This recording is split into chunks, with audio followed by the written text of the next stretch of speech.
I'm Josefina Ayerza, the editor of Lacanian Inc.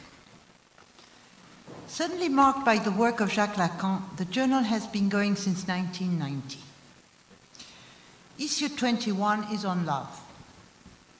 Here the subject prevails throughout theory, fiction, non-fiction, contemporary art projects, criticism. Where is love? What is love? Not equivalent to desire, it nevertheless depends on desire in that it feeds on another and so it will hook to it. Yet the jouissance of the body of the other is not a sign of love. Again, there is no rapport. With Lacan, love is in excess. However impatient, insatiable, let love align with the arbitrary, with the unexpected. It will still want more. Slavoj Zizek fashions a state of emergency. Love desires personality, and this is division.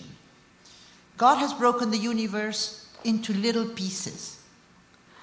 What for the Christian is the purpose of God, for the Buddhist, it is the fall of man. For the Buddhist, personality stands for the fall of man. Now the Christian God separates man from himself, throws him out of paradise. Again, God is abandoned by himself. He sets forth the passion of Jesus. It follows that God the Christ dies for himself.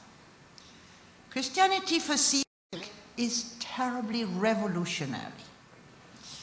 Judas subsumes that dictum.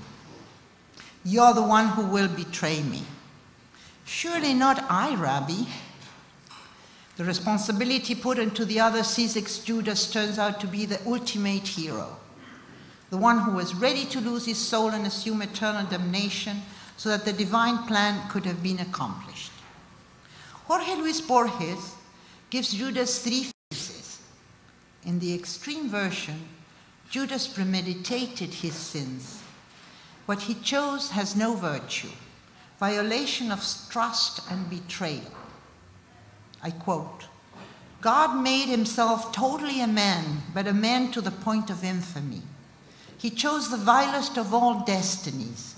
He was Judas. With Lacan, the hero can be betrayed without damage done to him. This is religious betrayal, says Zizek, still betrayal out of love.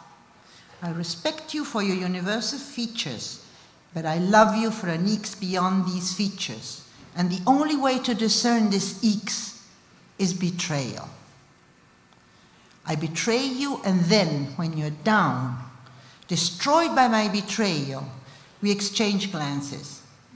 If you understand my act of betrayal, and only if you do, you are a true hero. If betrayal is the absolute form of fidelity, is fidelity, oh my God.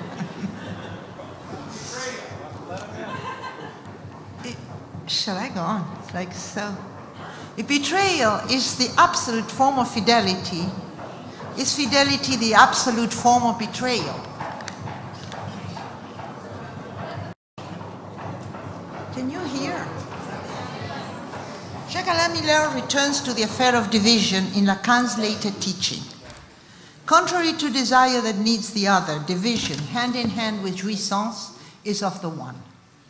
We can always dream division, but the jouissance of division is attached to the body proper, the body of the one.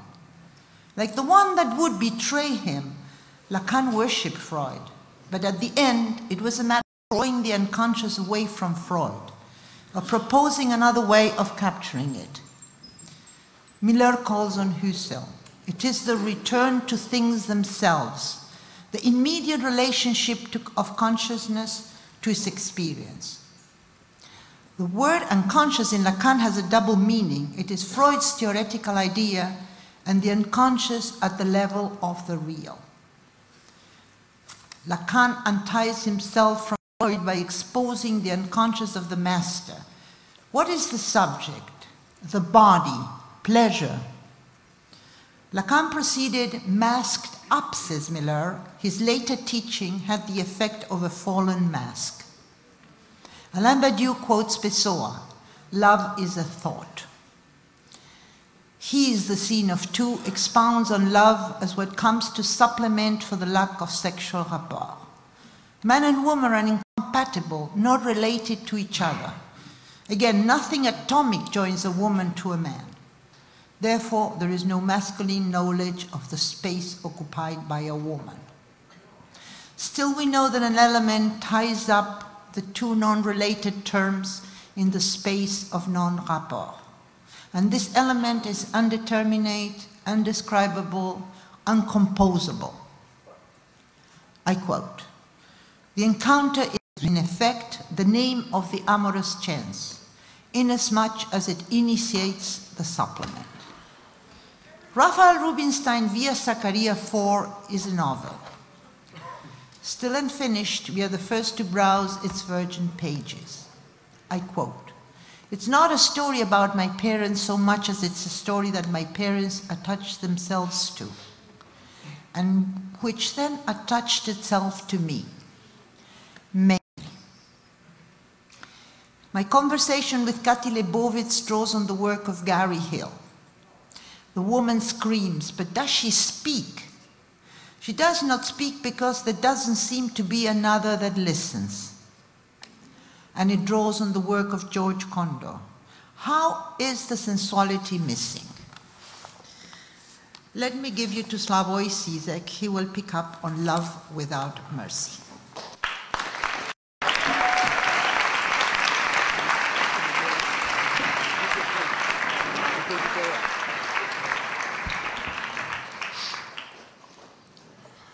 Thank